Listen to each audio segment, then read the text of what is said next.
Shalom, Bapak Ibu Saudara jemaat yang Tuhan Yesus kasihi. Kita akan merenungkan kebenaran firman Tuhan. Namun sebelumnya, mari kita berdoa. Bapa di sorga, kami bersyukur atas anugerah kasih sayang-Mu dalam hidup kami. Sampai saat ini, terus kami menikmatinya. Terpujilah Engkau ya Tuhan. Bapa di sorga, hari ini sebelum melakukan tugas aktivitas, kami akan mendengar merenungkan kebenaran firman-Mu.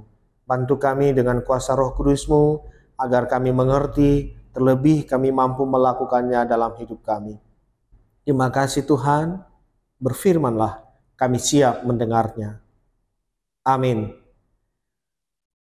Rut pasal 3 ayat 11. Jadi jangan takut anakku, semua yang kau katakan akan kulakukan untukmu, sebab semua orang di kota ini tahu engkau seorang perempuan yang baik budi. Melalui bacaan ini kita merenungkannya dengan tema perempuan yang baik budi. Saudara-saudara yang dikasihi oleh Tuhan, beberapa tahun yang lewat saya mengikuti membaca jumlah penduduk di dunia berdasarkan gender, bahwa lebih banyak perempuan ketimbang laki-laki. Konon di tahun sekira 7 tahun yang lalu perbandingannya itu adalah 1:21. Wow, luar biasa. Ini kalau dihitung semua penduduk dunia. Kalau di Indonesia, saya belum mengikuti perkembangan lebih lanjut. Jumlah penduduk Indonesia mana yang lebih banyak antara perempuan dan laki-laki. Yang pastinya bahwa yang terakhir saya lihat 1:4. Saudara-saudara yang kasih Tuhan, melihat dari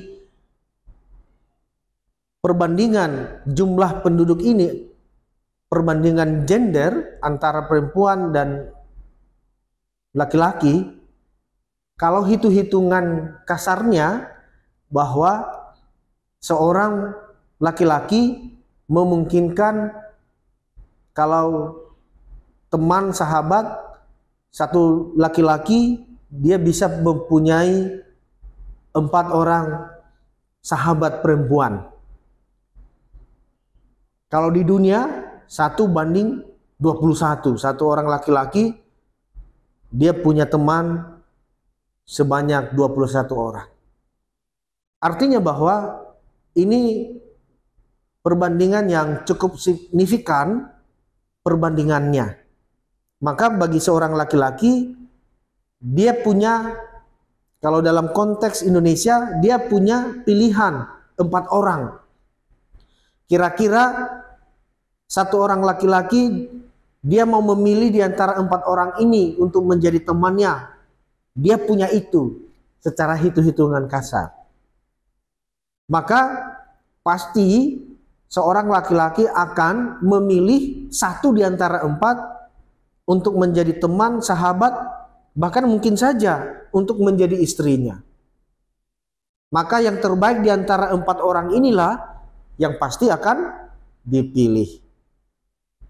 Melihat hal ini, saudara-saudara yang dikasihi oleh Tuhan, penting bagi kita bukan saja sebenarnya perempuan yang harus berbaik budi, laki-laki pun demikian.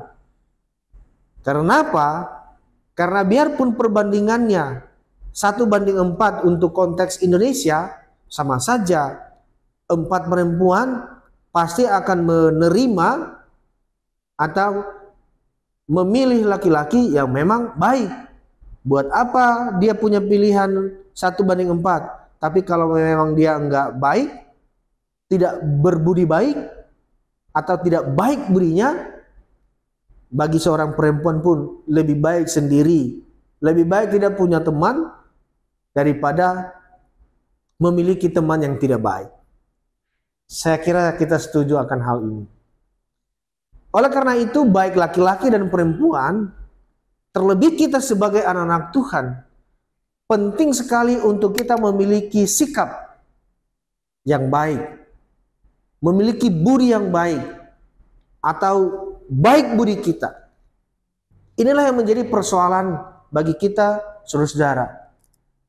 Apakah saya dan saudara adalah pribadi yang memiliki budi yang baik?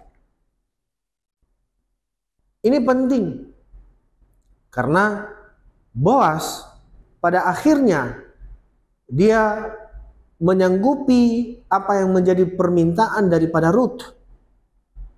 Karena Ruth dia memiliki budi yang baik, dia rendah hati, dia berbicara dengan sopan, dia tidak sembrono, dia memiliki akhlak yang luar biasa baik.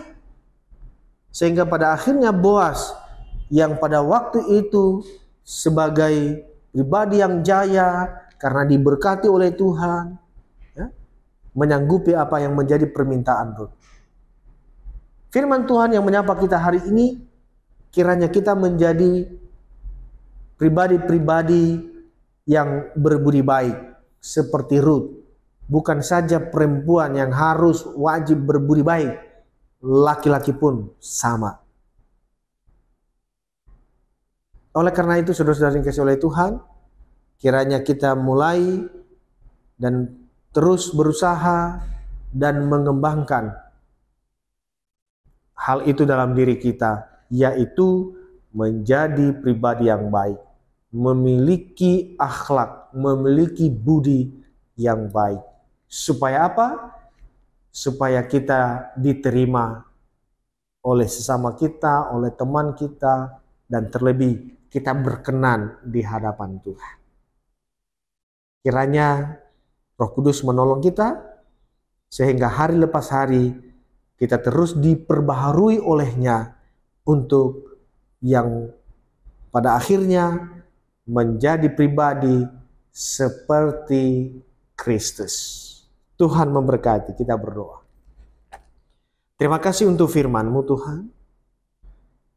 Sebagaimana renungan ini yang bertema menjadi pribadi yang berbudi baik.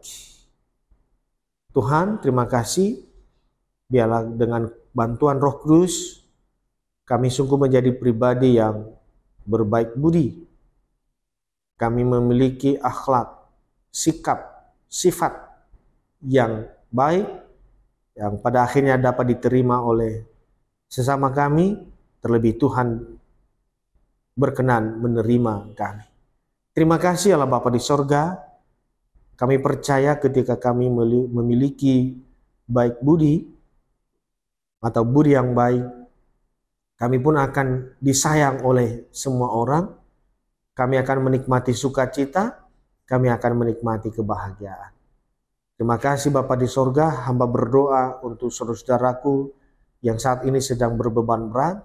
Tuhan tolong mereka, Tuhan angkat segala beban yang ada, yang sakit disembuhkan, dan yang berduka dihibur, yang berputus asa diberikan harapan baru, dipulihkan, diberkati oleh Tuhan. Terpujilah nama-Mu ya Tuhan atas kebenaran firman-Mu ini. Dalam nama Tuhan Yesus kami berdoa dan mengucap syukur. Amin.